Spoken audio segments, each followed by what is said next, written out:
Hi, friends.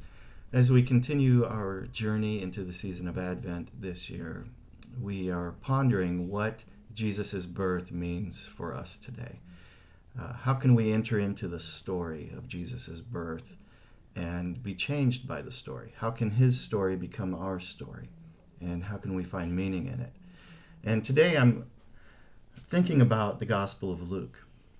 And it's only the Gospel of Luke and the Gospel of Matthew that narrate the birth of Jesus, and they both do it a little differently, which for some people is a problem, but for others it's different ways of telling the story with different details. And in the Gospel of Luke, you've got an angel appearing to Zechariah, the father of John the Baptist, and then an angel appearing to Mary, announcing the birth of John the Baptist, and then to Mary announcing the birth of Jesus.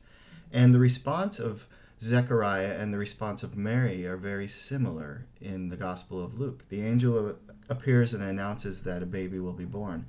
And Zechariah says to the angel, "How will I know that this will be? How will I understand it? How will I know this? What's your evidence?" In other words. And then to Mary, when the angel appears to Mary and announces the birth of Jesus, her response is, "How can this be?" But she doesn't want to know the evidence. She just says, "How can this be? For I have not been with a man." It's interesting that their two responses are very similar but very different. Zechariah wants evidence. He wants concrete evidence to know that this thing that's going to happen will be true. Mary asks more of a question of wonder. How can this be? But she doesn't demand evidence. She doesn't demand that she can see, feel, hear, and touch it. She's open to the wonder of the experience. And it makes me think about our experience today, our experiences with God and God among us. How often are we more like Zechariah, where we want hard, concrete evidence that God is real, that God is here? Alternatively, how often are we like Mary, where we are open to wonder, open to the mystery, the possibility that God is among us, that God is active in our lives, even though we can't really understand it or see it or feel it or touch it always.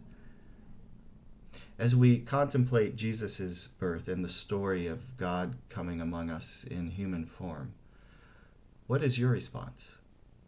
Do you need concrete evidence? Or are you open to wonder?